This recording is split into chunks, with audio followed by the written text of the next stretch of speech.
Welcome to Your Healthy Kitchen from YRMC. Welcome to Your Healthy Kitchen. I'm your host, Rita Carey Rubin.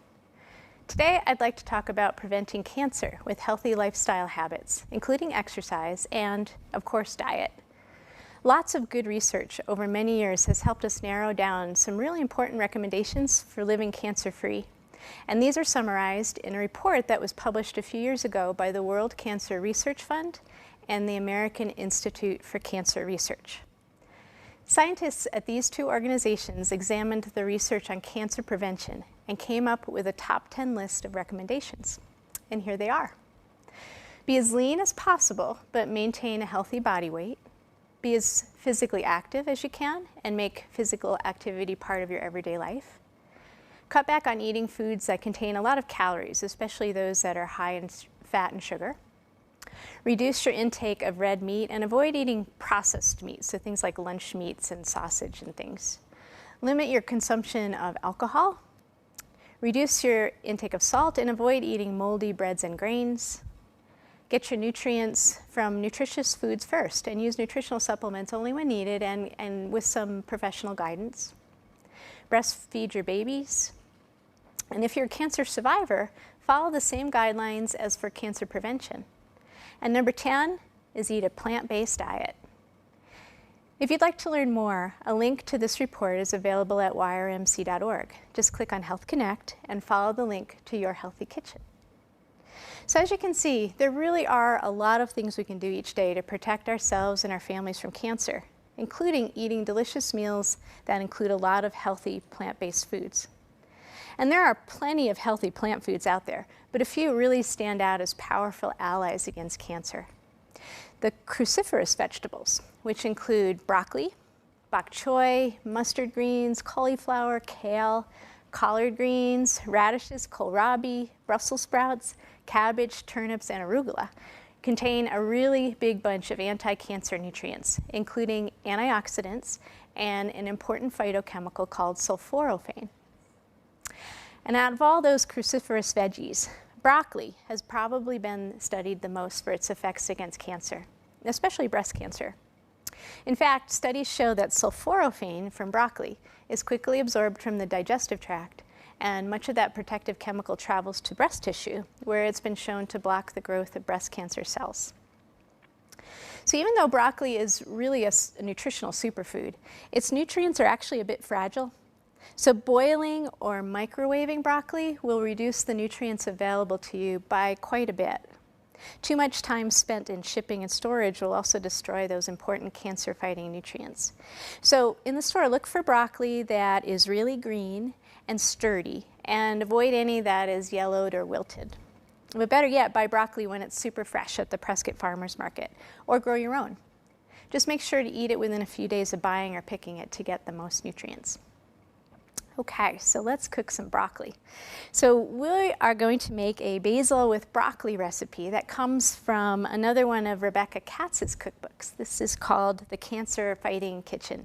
It's a wonderful cookbook filled with delicious recipes and some great information on eating to prevent cancer.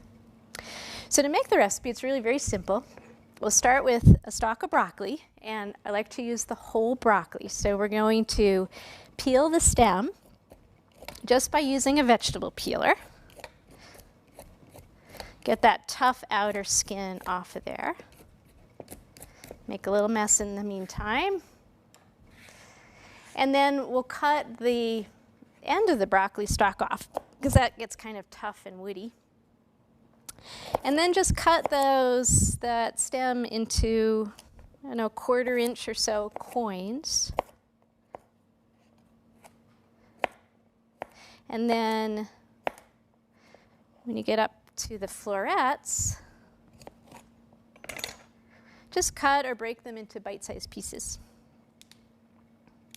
And then we will steam the broccoli just for about 3 or 4 minutes until it gets to that tender, crisp stage. And remember, we don't want to overcook our broccoli because that can destroy those antioxidants and that sulforaphane. So I've got a pan here with a steamer basket. And I'll add our broccoli into the pan. And we'll just steam it a couple minutes. The broccoli will turn a real pretty bright green. So there we go. So while that's steaming, I've got a skillet here with some olive oil and crushed red pepper. And it's on a medium-high heat. And to that pan, I will add a bunch of garlic. And the amount you add is really up to you. But the broccoli can take a lot of flavor, so you can actually add quite a bit of garlic. So we'll just chop it, and it doesn't have to be chopped really finely, just kind of rough chop it. We'll add this to our pan. And we're not really going to cook the garlic till it's browned. We're just really just simmering it in the olive oil. And you want to simmer it just until you start to smell that garlic, and be about 30 seconds or a minute. I'll just throw a little salt in there. And while that's simmering, you can also grate a little bit of turmeric into this dish. So this is fresh turmeric. It looks like ginger, but it's has a very orange color. You can also use dried turmeric if you'd like. And turmeric also has some really powerful anti-cancer properties as well. It has a very peppery taste. So if you want to try this recipe without the turmeric first and then try to add it later on, that's fine.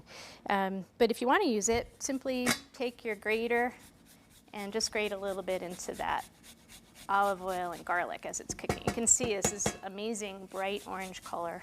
And I just used a little bit.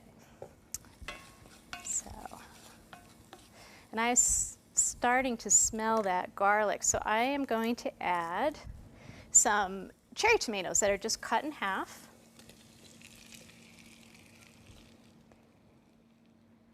And stir it around a bit. I'm going to check my broccoli.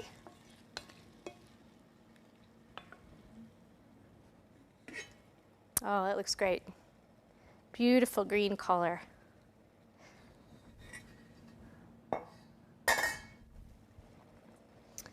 So we'll add this to our pan.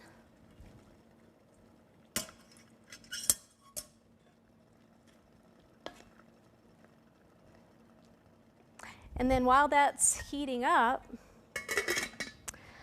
I'll grate a lemon. So that nice lemon zest really brightens up the flavors of foods and goes really well with broccoli. So I've got a nice big lemon, and I'll zest the whole thing.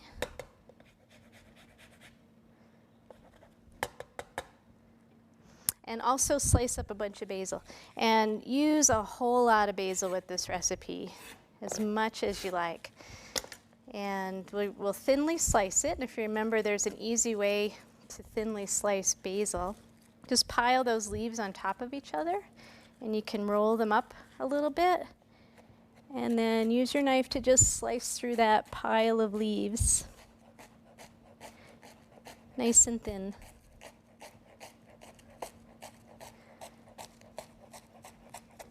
So when you're ready to serve your broccoli, you can toss in your lemon zest.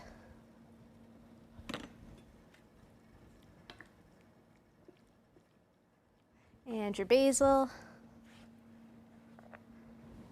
And then you can also add some lemon juice, or serve your basil with broccoli with some lemon slices. If you add the lemon juice too soon to the broccoli, the acid in the lemon will actually dampen the bright green color of the broccoli quite a bit. So I like to serve this with those lemon wedges on the side instead. So that's it. That's delicious basil with broccoli. And broccoli really is one of those superfoods that's just packed with antioxidants and those protective phytochemicals like sulforaphane. But believe it or not, there's something out there that's even better. And it's broccoli sprouts. So sprouted seeds and grains of any type are typically packed with nutrients, but broccoli sprouts are amazing. 1 cup of broccoli sprouts contains the amount of sulforaphane you would find in 27 cups of broccoli, and they cost about 25 cents per cup when you grow your own. And growing your own is quite easy. All you need is a jar, like a mason jar, and these are broccoli seeds that I have soaked for about 8 hours.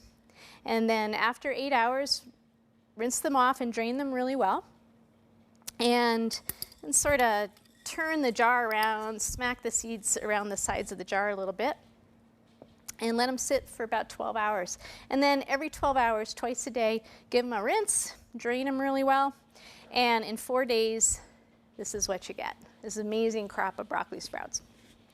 So as you can see, DIY, do-it-yourself broccoli sprouts are probably the most economical way to feed you and your family, one of the most nutritious foods on the planet.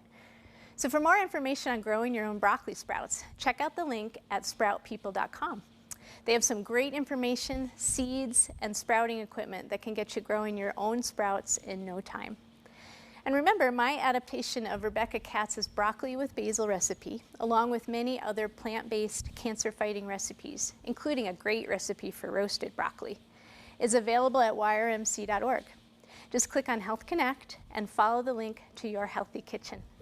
So until next time, sprout something, and we'll see you soon.